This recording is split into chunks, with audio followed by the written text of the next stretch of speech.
Regret is a powerful thing. There's a fear of the choices we make, of what the future holds. How can you decide when the answer isn't clear, caught between the familiar and complete unknown?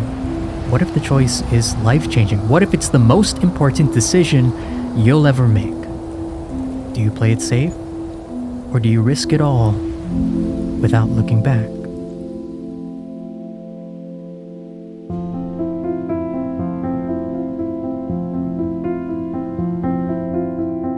A Place Further Than the Universe was released in January 2018, an original production from Studio Madhouse written by Juki Hanada and directed by Atsuko Ishizuka. The story follows four high school girls, Mari or Kimari, Shirase, Hinata, and Yuzuki, as they join an expedition to Antarctica.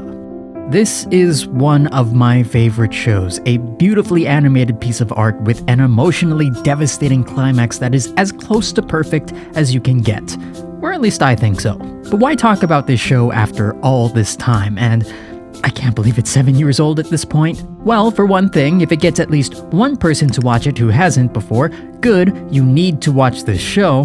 But second, sometimes media resonates with us differently at different points in our lives. The new personal context we bring into a work changing how we see things. I've always liked this show. Like I said, it's one of my favorites. But at this point in my life, the ideas in it hit a little closer to home.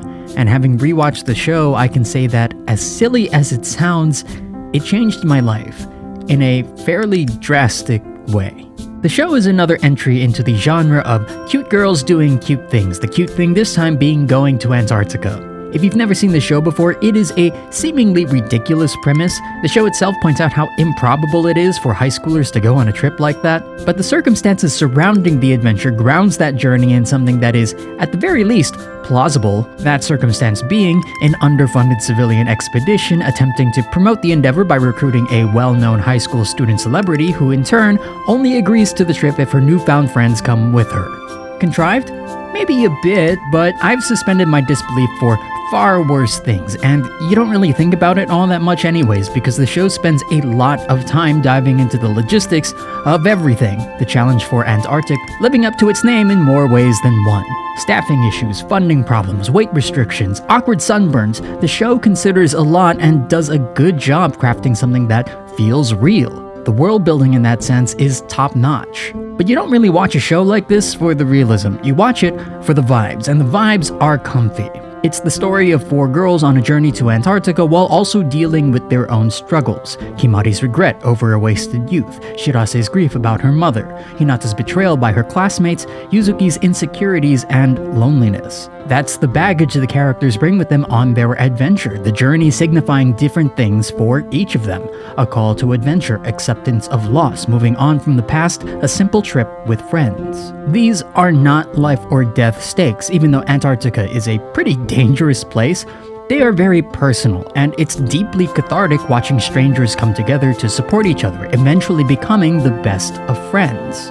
As much as the story cares about each of its characters, though, Shirase is definitely the highlight. She's the emotional core of the entire thing. Throughout the series, we see glimpses of her writing emails to her mom, and after 11 episodes of build-up, we finally get the payoff in the penultimate episode where they find the laptop.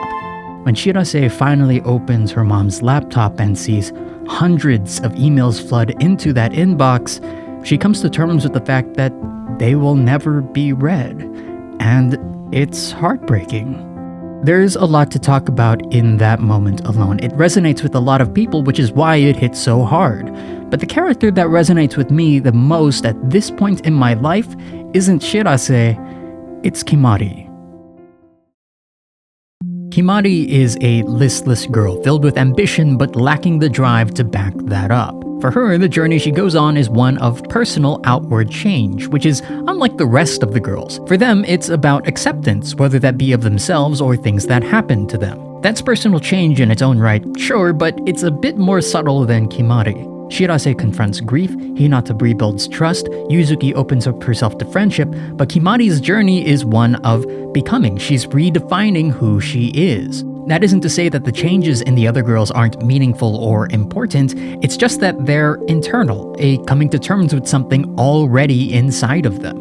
Kimari, in comparison, undergoes a drastic shift in how she presents herself, going from being passive to active in her own life and decisions.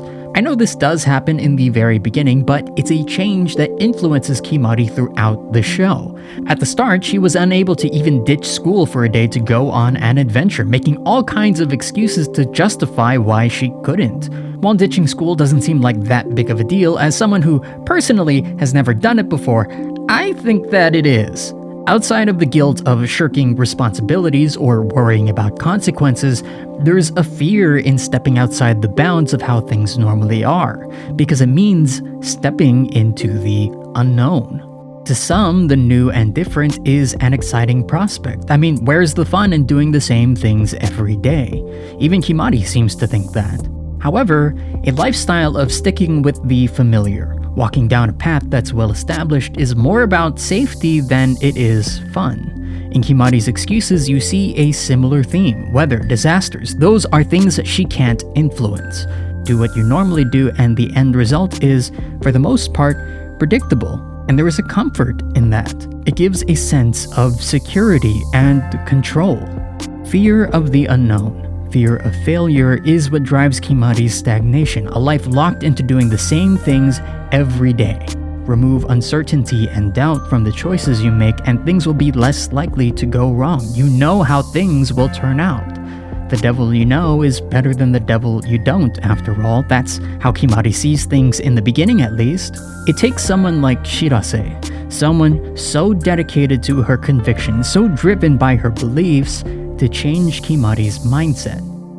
It's inspiring to see someone try so desperately to achieve their dreams. And in some sense, that's what this show does for me. In Kimari, I see my own regrets reflected back at me. Unfulfilled dreams, broken promises, all the ambition to make something for myself with nothing. No attempts to make that a reality. How many times have I pushed off things I wanted to be pragmatic, to be realistic, and not skirt all my responsibilities? This is a show about overcoming those worries, those fears and stagnation, getting the most out of the time you have. A journey to Antarctica, an endless white landscape that's cruel and harsh. But in that, I think someone like Kimari sees potential energy.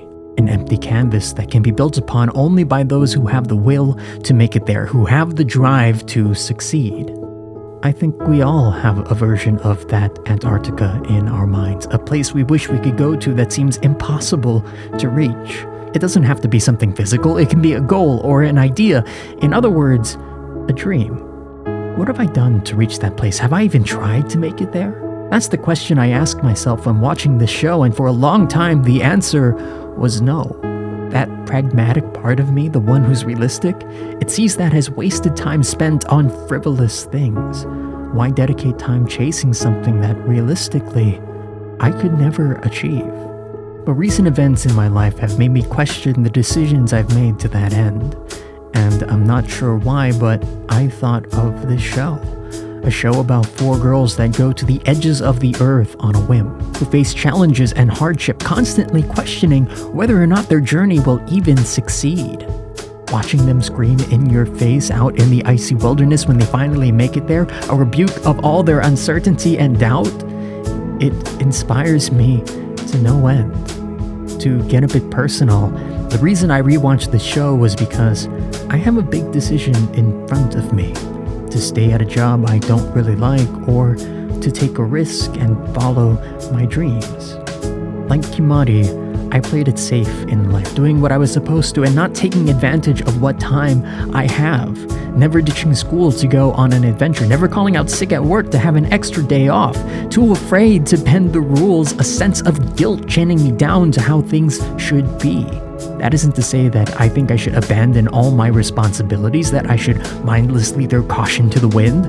It's a realization that I've been stagnant for far too long, and that I've never prioritized things that are important to me. I find myself at a crossroads, standing at a train station like Kimari, unsure of where to go.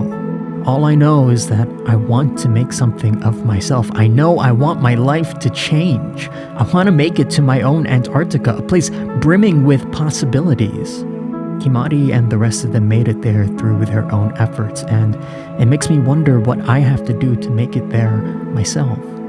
It's not often we're faced with decisions that change the course of our lives, that changes everything we know. But here I am with that kind of decision in front of me, with all these conflicting feelings about what I should do next.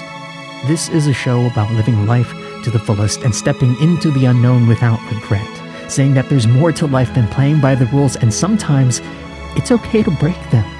I love watching as these girls do something that seems impossible, reaching the ends of the earth, the wonder and splendor, inspiring the people around them to achieve their dreams. That's what I get out of this show now. It's hope, it's courage, it's the strength to take a risk. The familiar or the complete unknown. That's the choice in front of me. Play it safe or risk it all. I know what I would have done before, but I'm not the same person that I was when I pursued something I didn't like, all for a false sense of security. So, I quit my job to do what I want, at least for a little while. My first attempt at following a dream. I don't know how things will turn out, but waiting for me on the other side is Antarctica, a vast white landscape unexplored. I'm taking a risk for the opportunity of a lifetime to pursue something I never thought I could. I've experienced enough now to know that the safe choices aren't always as safe as they appear. So why not dream when the opportunity arises? Why not reach into the unknown? I'm going down a path I've never gone down before, scared to death because it's to a place I can't quite see. But I've made my choice, and it's to try and reach a place further than the universe.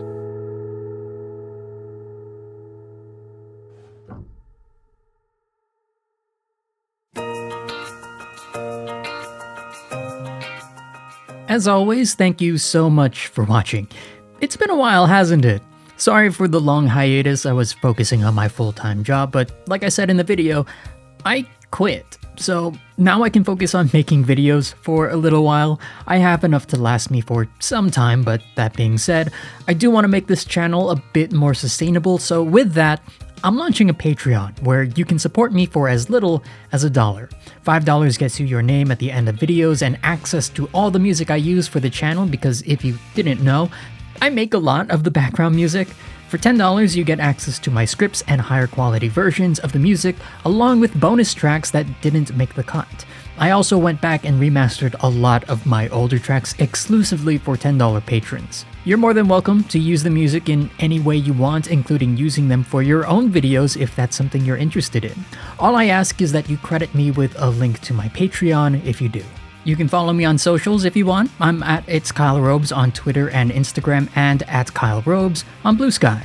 I'll be around more often now that I have a lot more free time on my hands. I have a couple of videos I'm working on now, so I promise I'll be back soon. But until then, I'll see you guys in the next one. Shoots.